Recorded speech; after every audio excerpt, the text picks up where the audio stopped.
So the last class I covered the discussion related to the resistance. What do you mean by resistance? The factor influencing the resistance. And we came across about one of the most important formula that R is equal to rho L by A. Isn't it? ये हमने किया था. इस फॉर्मूले से related कोई doubt? Excuse me sir. हाँ बोलो बेटा, क्या पूछना है? सर मुझे रेजिस्टेंस और रेजिस्टिविटी के बीच में डिफरेंस नहीं समझ रहा. वो अभी मैंने समझाया नहीं है. अभी मैंने रेजिस्टिविटी बताई नहीं है आपको क्या होती है.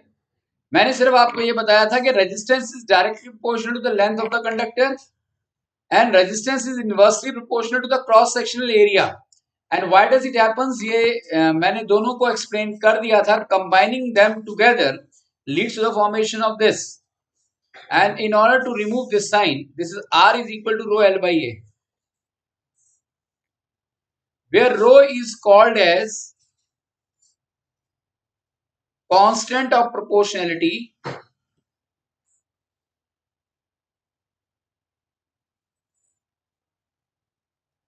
and is regarded as resistivity. बहुत अच्छा क्वेश्चन है कि भाई रेजिस्टेंस और रेजिस्टिविटी में डिफरेंस क्या है.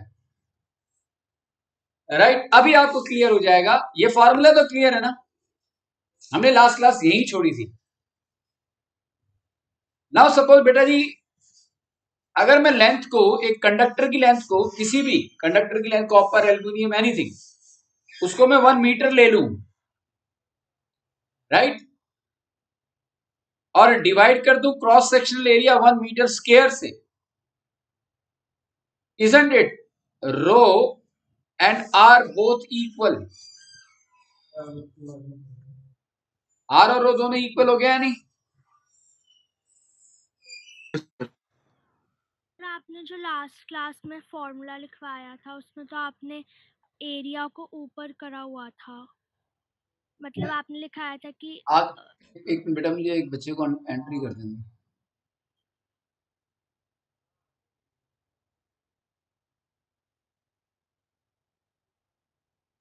आदित्य टाइम पे आया करो बेटा. हाँ बेटे, क्या कह रहे थे आप?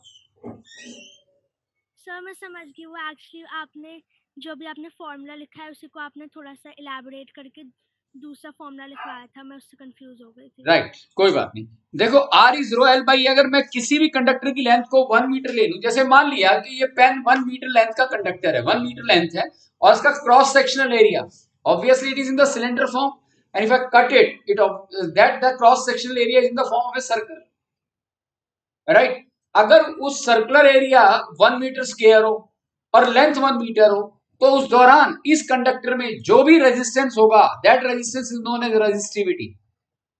So what is resistivity? Resistivity is the resistance offered by a conductor of unit length. Unit length मतलब 1 meter of length, having unit cross sectional area, 1 meter square cross sectional area. तो मेरा कहने का मतलब ये है कि हम कॉपर, एल्युमिनियम, सिल्वर, बहुत सारे मटेरियल को ऐसे कंडक्टर यूज करते हैं नहीं. अब किस सर्किट के लिए कौन सा कंडक्टर यूजफुल है, उसमें कितना रेजिस्टेंस है, इसलिए लैब के अंदर डिफरेंट कंडक्टर्स की यूनिट लेंथ को लिया गया और क्रॉस सेक्शन एरिया भी उसका यूनिट लेंथ लिया गया, और पाया जो भी उसके अंदर रेजिस्टेंस गया उसको रेजिस्टेंस वर्ड यूज नहीं किया, उसे स्पेशल वर्ड कह दिया रेजिस्टिविटी. फॉर्मूला भी ये बात जस्टिफाई कर रहा है नहीं. What is resistance? देखो डिफरेंस रेजिस्टेंस और रेजिस्टिविटी में क्या हुआ, ये लैब में पूछेंगे आपसे. जब आपका प्रैक्टिकल एग्जाम होगा तो आपसे पूछा जाएगा what is the difference between resistance and resistivity, तो आप क्या कहेंगे? No difference, both are same. But resistivity specifically attached to those kind of conductors where we need a specific value of the designing structure of the given conductor in terms of by taking 1 meter of length and cross sectional area of 1 meter square. जितने भी conductors हैं उन सबकी 1 metre length ली गई और cross sectional area 1 metre square लिया गया, और उस समय उनके अंदर जो रेजिस्टेंस मिला वो एक लैब की रेफरल वैल्यू बना दी गई, कॉमर्शियल लेवल पर भी रेफरल वैल्यू बना दी गई, जिससे कोई भी डिजाइनर देख लेगा हाँ भाई इसकी रेजिस्टिविटी इतनी है, राइट, तो उसको यूज करना है या नहीं करना. So what do you mean by resistance? Resistance is basically the word attached to a conductor of any length having any cross sectional area. किसी भी कंडक्टर की कोई भी लेंथ हो, कोई भी क्रॉस सेक्शनल एरिया, उसमें जो रेजिस्टेंस होगा उसे हम रेजिस्टेंस ही कहते हैं। लेकिन स्पेसिफिकली अगर हम 1 मीटर की लेते हैं और cross sectional area 1 metre square लेते हैं, तब उस दौरान उसमें हम रेजिस्टिविटी वर्ड यूज करते हैं। तो लिखो रेजिस्टिविटी इज द रेजिस्टेंस, लिखिए फटाफट। Resistivity is the resistance, resistivity is the resistance offered by a conductor of unit length. Resistivity is the resistance offered by a conductor of unit length. क्या difference है? कोई difference नहीं, resistance resistivity same तो है, लेकिन एक difference आ गया या नहीं आ गया कि भाई हर वो कंडक्टर जिसकी लेंथ 1 मीटर होनी चाहिए, cross section area 1 metre square होगा, तो वहां रेजिस्टेंस वर्ड यूज नहीं करेंगे, वहां उसे रेजिस्टिविटी कहेंगे। दोनों की वैल्यू सेम है तो रेजिस्टिविटी कहेंगे। दोनों की वैल्यू सेम मतलब अगर जैसे लेंथ भी सेम है और क्रॉस सेक्शनल एरिया भी सेम है तो रेजिस्टिविटी कहेंगे, तब हाँ ठीक। भाई, एक कॉपर भी यूज करना है, एल्यूमिनियम भी यूज करना है, टंगस्टन भी यूज करना है, हमें सिल्वर भी यूज करना है, किसमें कितना रेजिस्टेंस है, तो एक रेफरेंस वैल्यू निकालेंगे तो सबकी 1 मीटर की लेंथ ले ली, cross sectional area 1 metre square ले लिया, रेफरल वैल्यू जो रेजिस्टेंस की आई उसको स्पेसिफिकली रेजिस्टेंस बोल दिया। Is the resistance offered by resistivity is the resistance offered by a conductor of unit length having unit cross sectional area. Unit मतलब 1, right.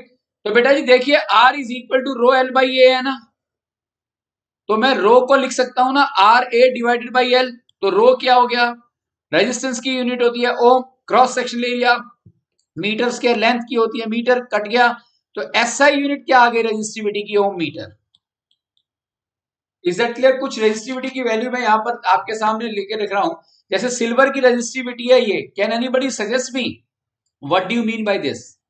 The resistivity of silver is this, what do you mean by this? Sir, 1 meter length. Sir, unit length and unit cross That means this is the resistance. This is the resistance of silver having length 1 meter with cross sectional area is 1 meter square. So this is the resistance offered by a silver metal of its length 1 meter having cross sectional area 1 meter square. Got it or not? Excuse me, sir. हाँ sir जैसे resistivity भी resistance है, तो अगर हम silver का example लेके जो इसकी रेजिस्टिविटी है और जो इसकी रेजिस्टेंस है वो दोनों अलग होंगी उनकी वैल्यूज? नहीं, अगर हम एक सिल्वर को ले लेते हैं 5 मीटर का, क्रॉस सेक्शनल एरिया ले लेते हैं उसका 0.02 मीटर स्क्वायर, तो यहां पर जो इसमें रेजिस्टेंस पाया जाएगा उसे हम रेजिस्टिविटी थोड़ी ना कहेंगे, नॉर्मल रेजिस्टेंस कहेंगे। सर वो तो समझ में आ गया, मतलब उसकी जो वैल्यू होगी, जैसे यहाँ पे 1.6 है और यहाँ पे अगर हम इसको आगे भी इसको करेंगे तो हाँ, तो अलग मिलेगी ना, क्वाइट ऑब्वियस अलग होगी। Okay sir. क्योंकि लेंथ अलग होगी ना बेटा जी, लेंथ अलग, क्रॉस सेक्शनल एरिया भी अलग हो गया, तो रेजिस्टेंस तो अलग हो ही जाएगा। और रेजिस्टिविटी जैसे फॉर एग्जांपल आयरन की है 10 इंटू 10 टू पावर माइनस, ये याद करने की जरूरत नहीं है, ये आपको एक पूरी शीट मिलेगी, राइट। 12th लेवल में ज्यादा इंपॉर्टेंट होती है, मैं बुक से रेजिस्टिविटी ऑफ सब इंपॉर्टेंट मैटर्स आपके सामने रख रहा हूँ। नहीं, इसे लर्न नहीं करना है, इट हैज नो यूज, ये तो लैब रेफरेंस वैल्यू है। अब मैं कहता हूँ आयरन की इतनी है, तो आपके दिमाग में आना चाहिए कि रेजिस्टेंस है आयरन का जिसकी लेंथ है 1 metre, cross sectional area 1 metre square, right or not? Now you just see that एक क्वेश्चन है यहां पर। अब ये जो फार्मूला है बेटा, इसके बेस पर 2 तरीके के न्यूमेरिकल आएंगे। एक तो न्यूमेरिकल सीधा इस फार्मूले पे डिपेंडेंट होगा, आसान question, straightforward question, right. कैसे? How many physical quantities are available? Resistance, resistivity, length and area. 4 physical quantity है, कोई 3 गिवन होगी, चौथा पूछ लेंगे। आपको आर गिवन होगा, रो गिवन होगा, एल गिवन होगा, आपसे ए पूछ लेंगे। आपको आर गिवन होगा, ए गिवन होगा, एल गिवन होगा, आपसे रो पूछ लेंगे। Can't you find it out, right. कहने का मतलब है जैसे कॉपर है जिसकी लेंथ है हमारी 2 मीटर, एक copper wire of length this, cross sectional area है उसका 1.7 into 10 to power minus 6 metre square, और उसका रेजिस्टेंस है 2 into 10 to power minus 2 ohms. तो what would be its resistivity, निकाल के बताओ। उसकी क्या रेजिस्टिविटी होगी?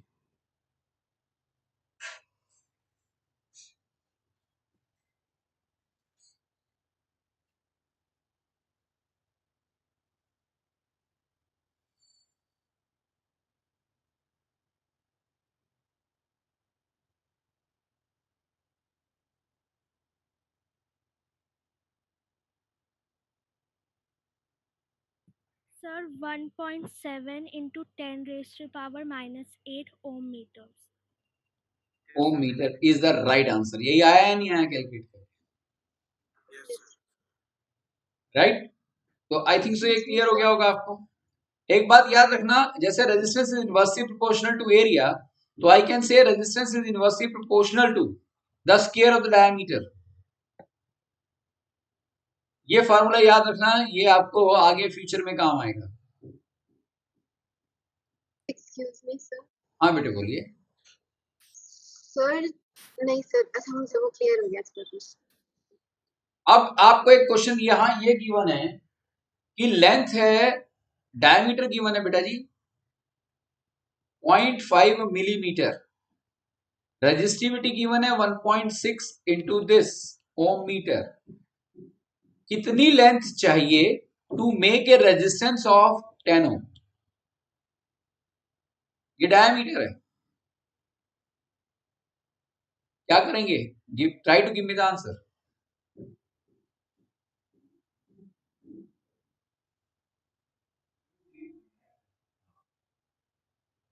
मिलीमीटर, मिलीमीटर को मीटर में बदलने के लिए किससे मल्टीप्लाई करें?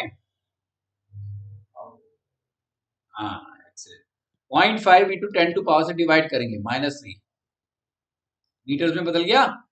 यह डायमीटर। इसकी चूंकि कैलकुलेशन ज्यादा लंबी है तो मैं आपसे सीधा ये कह रहा हूं, प्लीज यहां ध्यान दीजिए। हमें मालूम है आर होता है ना रो एल बाई, ये कैलकुलेशन घर पे करना।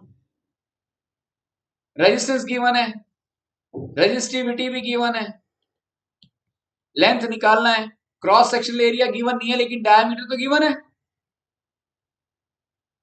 तो डायमीटर मतलब क्रॉस सेक्शनल एरिया तो सर्कुलर होता है पाई आर स्क्वायर, तो पाई हो गया 3.14। डायमीटर तो रेडियस कितना हो गया 0.25।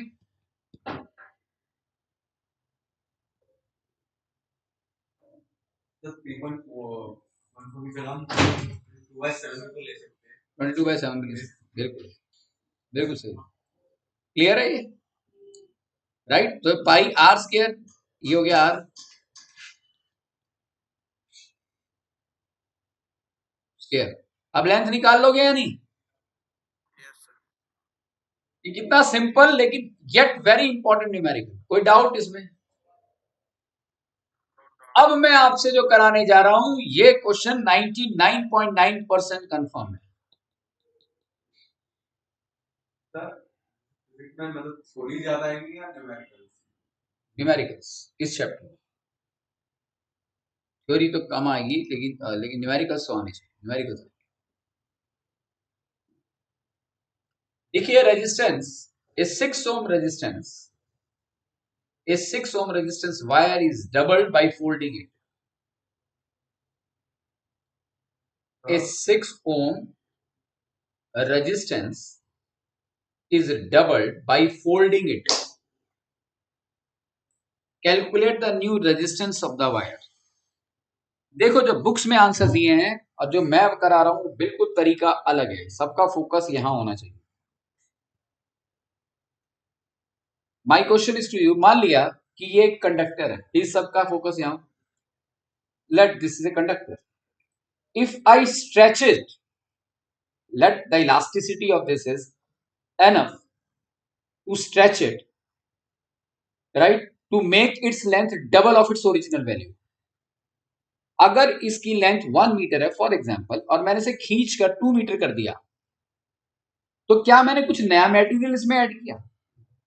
सो this increase in length takes place at the cost of what? This increase in length takes place at the cost of what?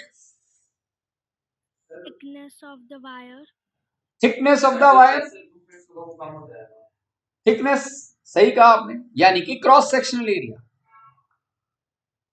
if I double the length of the given wire, the length increases to twice its original value at the cost of area. Area आधा हो गया, length दुगनी हो गई.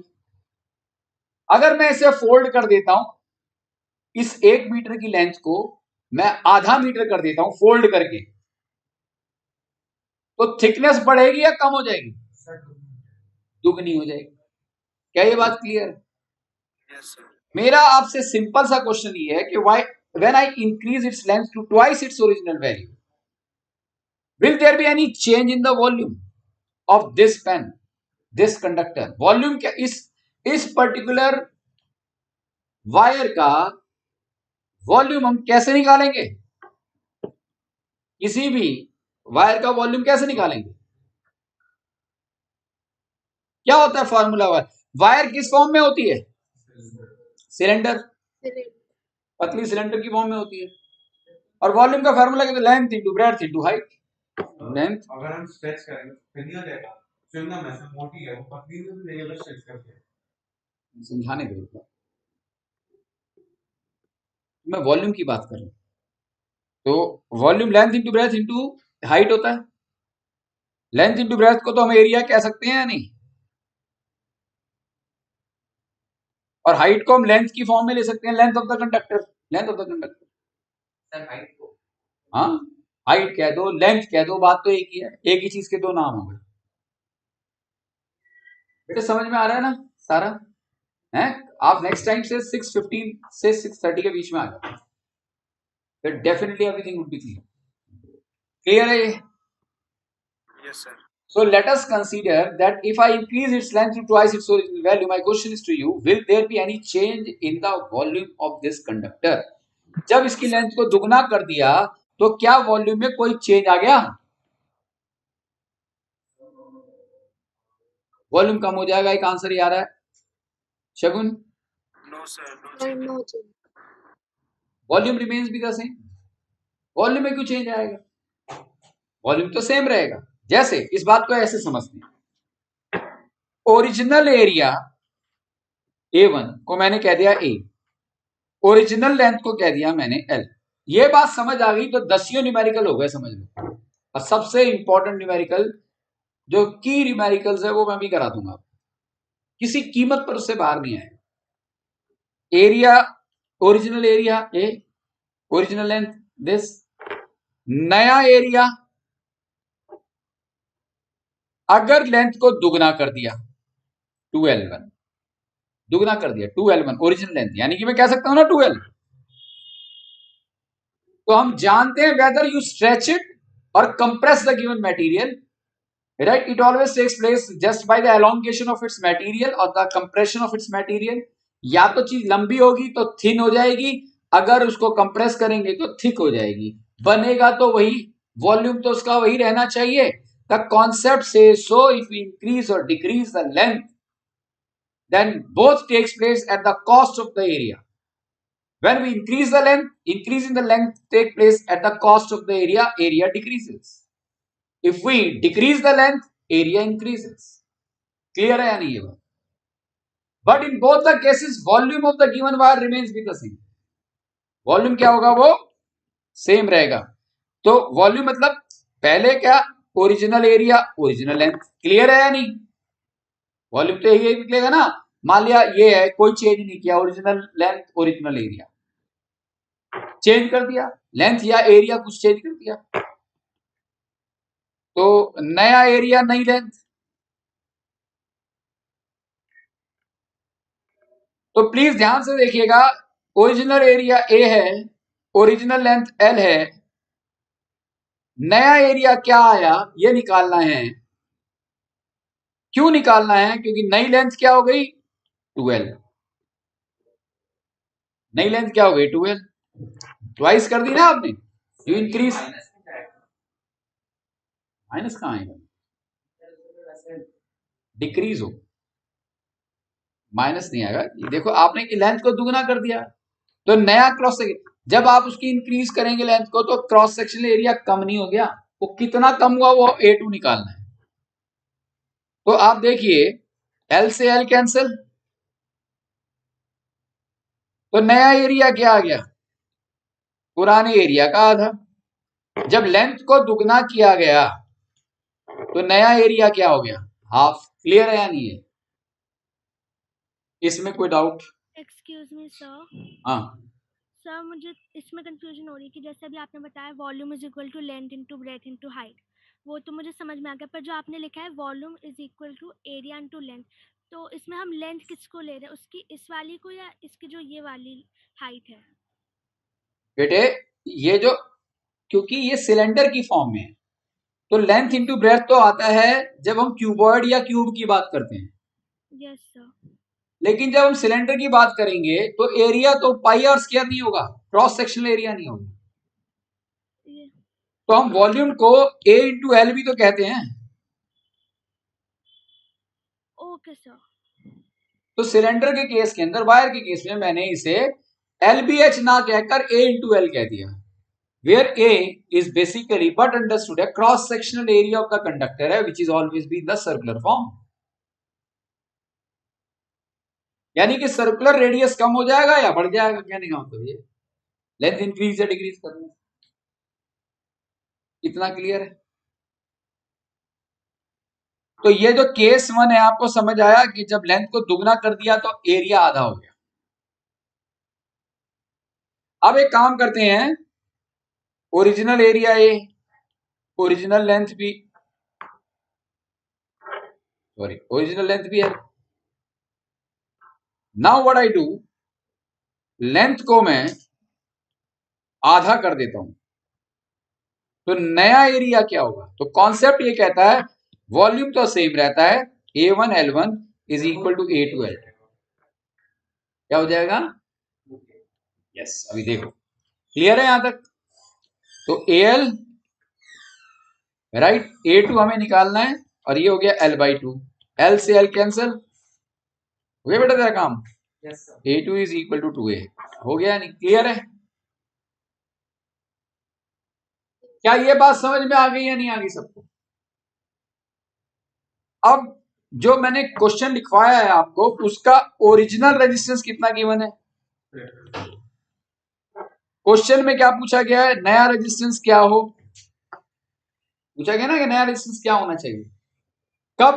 जब क्या कहा गया? Calculate the if the wire is double up by folding, यानी कि आपने लेंथ को क्या कर दिया?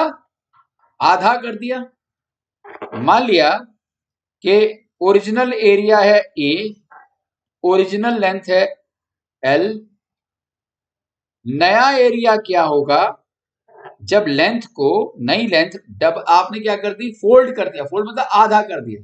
Is dub right, is doubled up by folding, right. तो आपने लेंथ, तो ऑब्वियसली ये मैंने ऊपर निकाल के नहीं बताया, नया एरिया क्या हो गया? ट्वाइस ऑफ ए। 12 हो 3, अभी ये ऊपर तो किया है बेटा, 3 कहां है? ये यही तो किया है। जब लेंथ आधी हो जाती है तो एरिया दुगना नहीं हो जाता। क्या ये क्लियर है? नया रेजिस्टेंस पूछा हमसे, is it clear? My question is to you कि जब लेंथ को बढ़ा देंगे, घटा देंगे, कुछ भी कर देंगे, क्या रेजिस्टिविटी में चेंज आना चाहिए? No, sir. Resistivity does not change because resistivity of the given conductor depends upon its nature of material। इसका इससे कोई लेना देना नहीं है कि आप क्रॉस सेक्शनल एरिया बढ़ाओ घटाओ कुछ भी करो। Resistivity is directly related to the nature of the, किससे बना है? कॉपर की रेजिस्टिविटी सेम रहेगी चाहे वो इंडिया का कॉपर हो चाहे ऑस्ट्रेलिया का कॉपर हो। Did you get it? Now ये पैरामीटर समझ में आ गए। ये ओरिजिनल एरिया रेजिस्टेंस था, नया रेजिस्टेंस बताना है। लेंथ को फोल्ड कर दिया यानी कि लेंथ आधी कर दी, तो हमें पता लग गया नया एरिया 2A आ गया। क्लियर या नहीं? ओरिजिनल रेजिस्टेंस, जो ओरिजिनल रेजिस्टेंस है उसका फार्मूला ये होना चाहिए ना। प्लीज कोई कुछ निकालेगा नहीं, यही ध्यान दें, यही होना चाहिए ना। और जो नया रेजिस्टेंस है उसका फॉर्मूला ये होना चाहिए। हमारा तो मकसद नया रेजिस्टेंस निकालना है। तो इसको मैं कह सकता हूं ना, नए पुरानी लेंथ को, ओरिजिनल लेंथ को L और ओरिजिनल एरिया को A, यानी कि जो ओरिजिनल रेजिस्टेंस है वो L rho L by A है, और जो नया रेजिस्टेंस है according to the question length कर दिया आपने आधी L/2, और ये हम निकाल चुके हैं, तो क्रॉस सेक्शनल एरिया क्या हो जाता है, दुगना 2A, नया एरिया क्या हो गया 2A, तो नया रेजिस्टेंस क्या हो गया, रो L by A divide by, अब ये है ना 4 हो गया नहीं, 2 इंटू 2 4, तो this is equal to 1/4 rho L by A, 1/4 अलग कर दिया, rho L by A, rho L by A क्या है, पुराना resistance,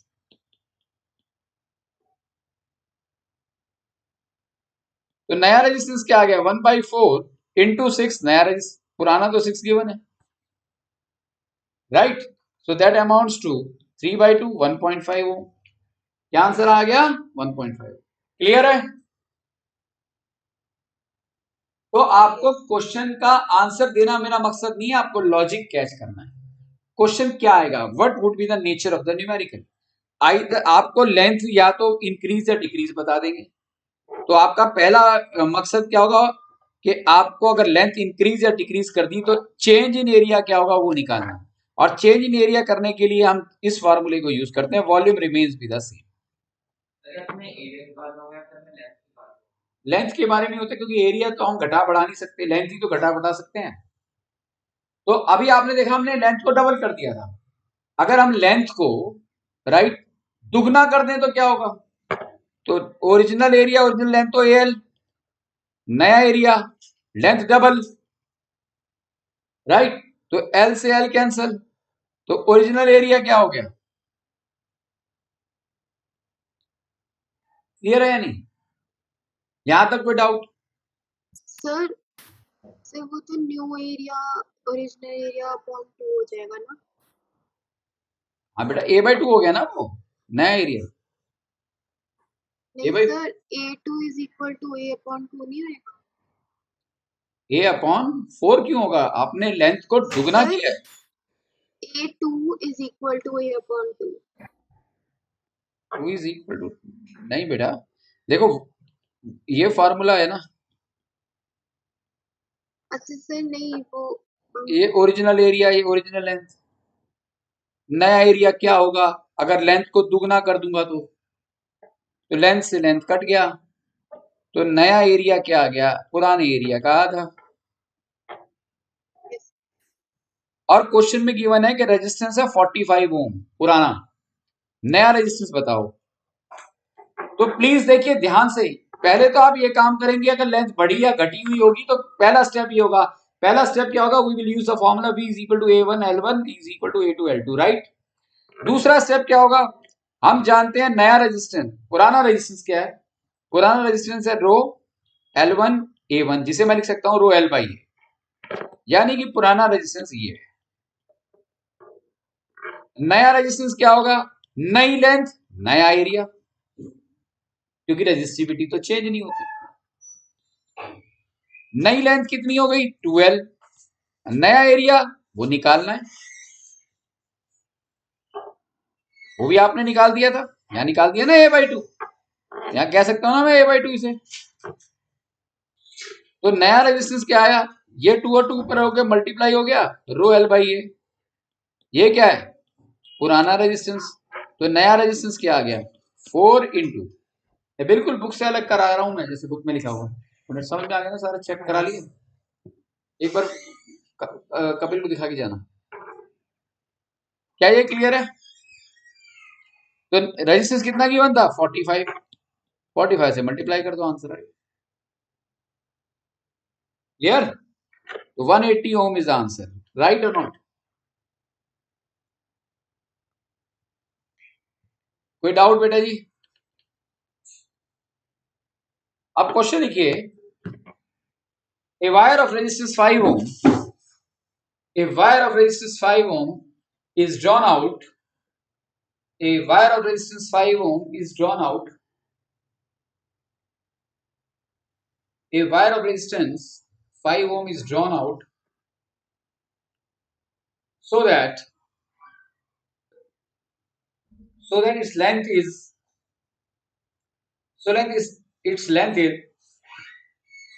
increased to twice its original value.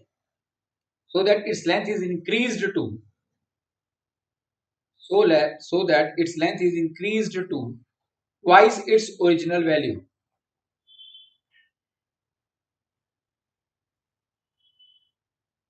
What would be the new resistance? बताइए. What would be the new resistance?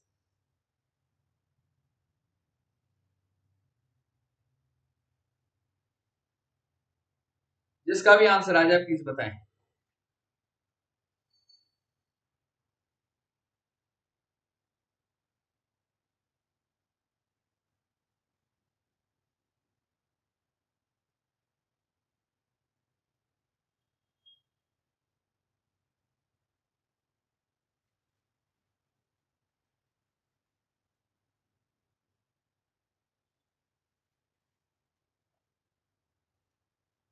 Excuse me sir.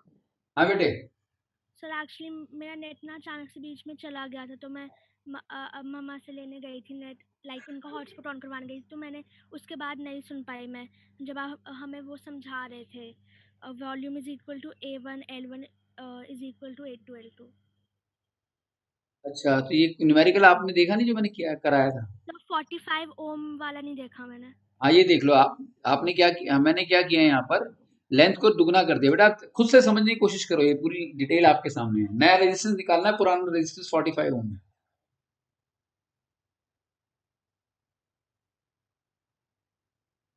Okay sir. अब मैंने क्या कहा, एक question दिया है जिसमें पुराना रेजिस्टेंस 5 ओम है. पुराना रेजिस्टेंस 5 ओम है and the length is increased to twice its original value. What would be the new resistance? पुराना 5 ओम है. शगुन क्या आंसर आया? सर 20 ओम. 20 ओम. और नियति आपका क्या आंसर आया? टाइप कर दो अगर आपका वो काम नहीं कर रहा तो. आदित्य तेरा क्या आंसर आया? दिव्यांशु?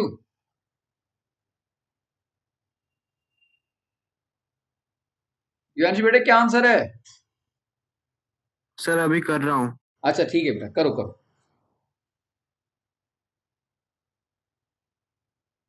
20 आंसर आया बेटा.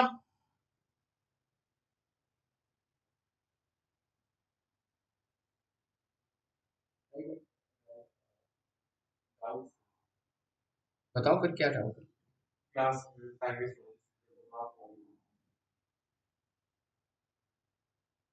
यस सर 20 आया है. यस. क्या अस्किया 20 है आंसर? सर मैं कर रही हूँ पर मुझे नहीं लगता 20 आएगा. अच्छा. The new length is increased to twice its original value.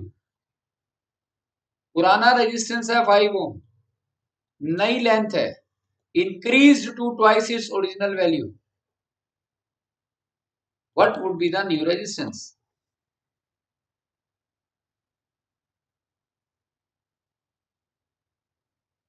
Last 1 minute. Sir 20 है. हाँ 20 आया या नहीं आया? ये सर वो मुझे लगा कि वो 2 कट आ गया जाएगा, ना? मैंने सॉल्व करा था. तो 20 इज करके दिखाने की जरूरत तो नहीं है ना. ये ऊपर तो किया, यहाँ 45 की जगह है आप 5 लिख दो, आ गया ना 20 ओम. Right. Next question, a wire of resistance. Next question, a wire of resistance 10 ohm. A wire of resistance 10 ohm is drawn out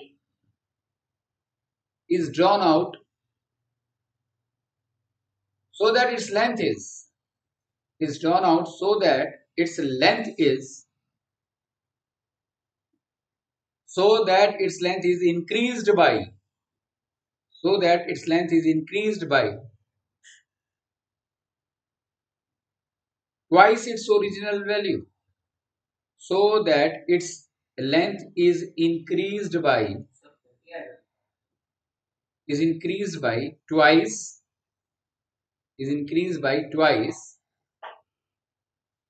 its original value. What is the new resistance? पुराना क्या दिया बेटा मैंने रेजिस्टेंस? क्या दिया है? नहीं, पुराना रेजिस्टेंस क्या दिया है मैंने? यही 10 दिया ना पुराना रेजिस्टेंस मैंने इसमें। yes तो आपने इसका आंसर 40 बताया, एक ने आंसर बता दिया 40 ओम। क्या आपका भी यही आया है? Yes sir. yes sir ठीक है दिव्यांशु? यस सर 40 आया है। हाँ, सबका आंसर गलत है। लैंग्वेज को ध्यान से पढ़ो।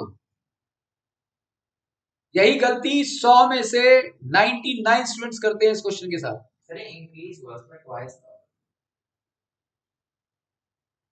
पिछले क्वेश्चन की लैंग्वेज ये थी the length is increased to twice its original value, और यहां क्या है? The length is increased by twice its original value. What would be the new length? Sir 2 + L। The length is increased by twice its original value 3L.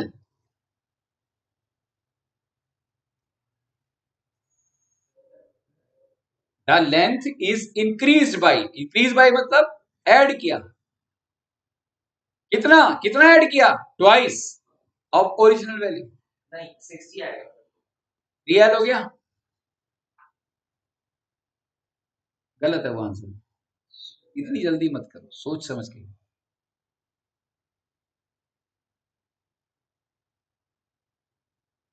What would be the new resistance? Do it.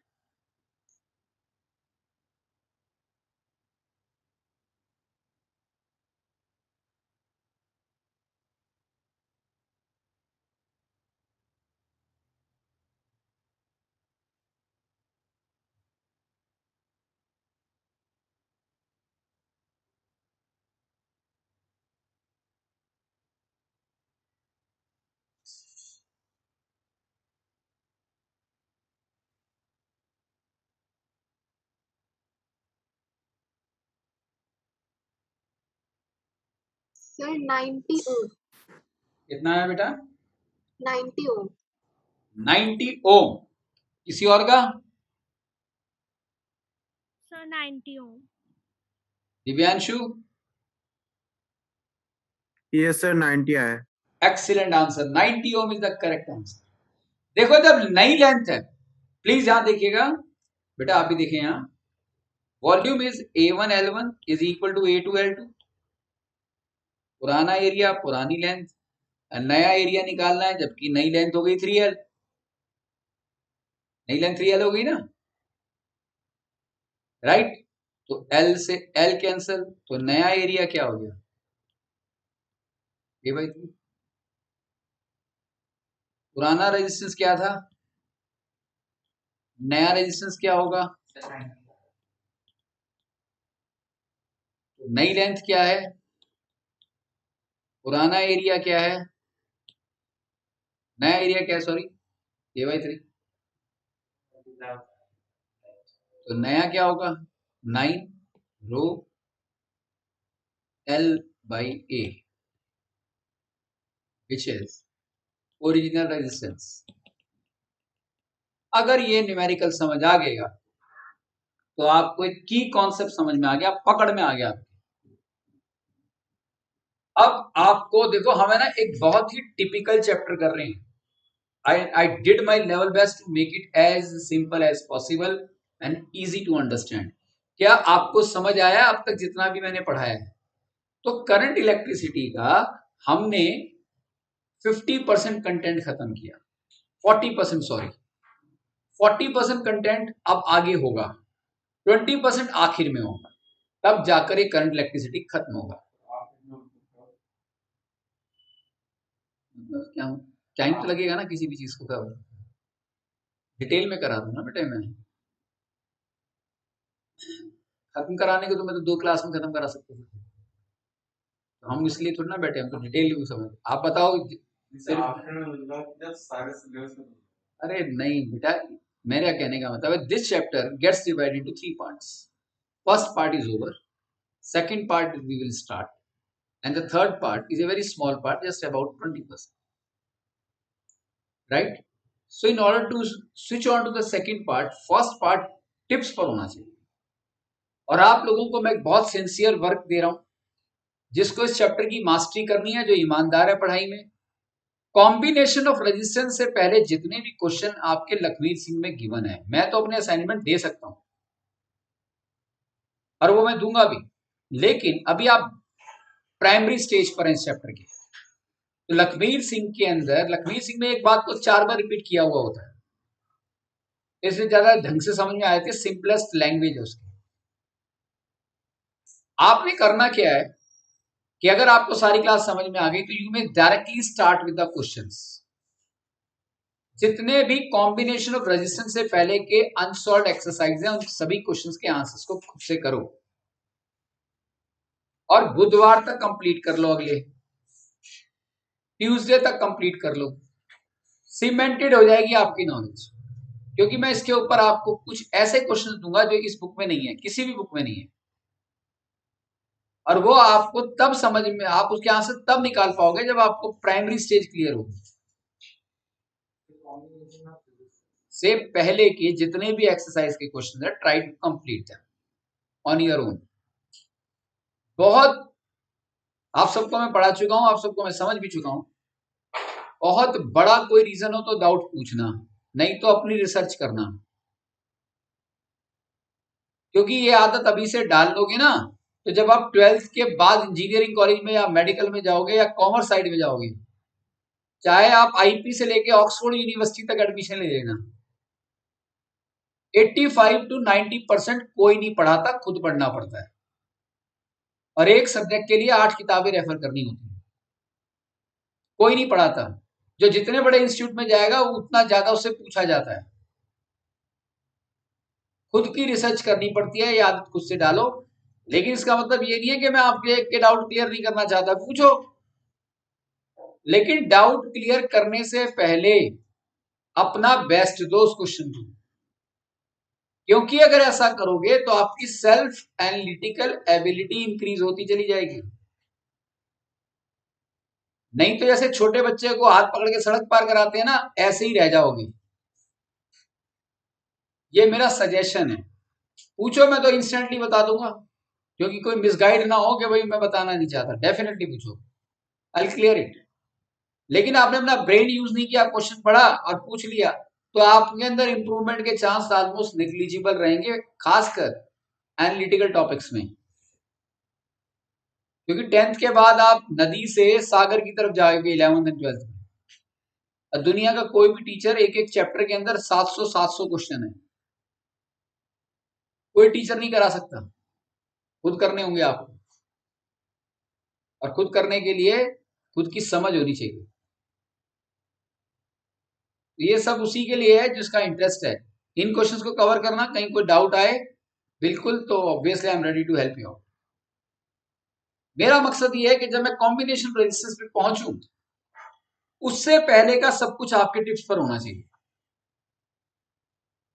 क्योंकि अगली class में हम ये समझने जा रहे हैं कि हमारे घर में, जैसे इस कमरे में ट्यूबलाइट भी है, पंखा भी है, लैपटॉप भी है, प्रोजेक्टर भी लगा हुआ है, 50 डिवाइस है आप सबके घर में.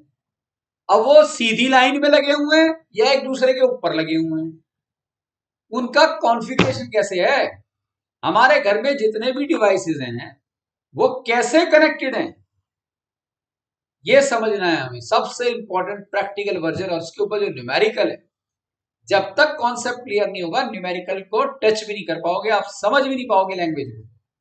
ऐसे क्वेश्चन हैं, जिसकी पकड़ में आ गया उसके लिए जितना गहराई से जाएगा उसको उतना इंटरेस्ट लगेगा, और जिसका नहीं आएगा उसको ये चैप्टर वॉश आउट है, फिर उसकी बस की नहीं है करना है.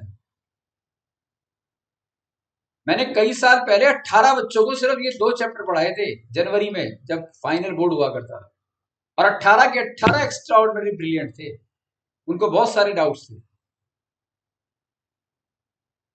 सबके सब ने 95 से ऊपर जंप मारा था, इतना अच्छा परफॉर्म किया था।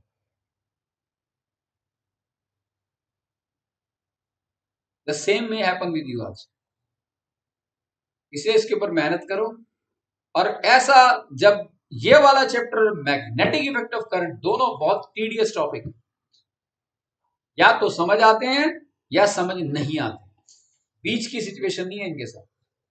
मैग्नेटिक इफेक्ट ऑफ करंट तो इससे भी 4 गुना ऊपर चैप्टर है, राइट। लेकिन इन सब के बीच में सबसे बिगेस्ट पॉजिटिव पॉइंट ये है कि दोनों चैप्टर एक्सट्रीमली इंटरेस्टिंग है। क्या आपको अब तक अच्छे लगे या नहीं? ये चैप्टर समझ में आ रहा है या नहीं? Yes sir. राइट। तो आगे और इसको हम प्रोसीड करेंगे। इतना काम खत्म करो। खत्म करने का मकसद है सीमेंट करो जो भी अब तक समझा है। भागना हमारा मकसद नहीं है।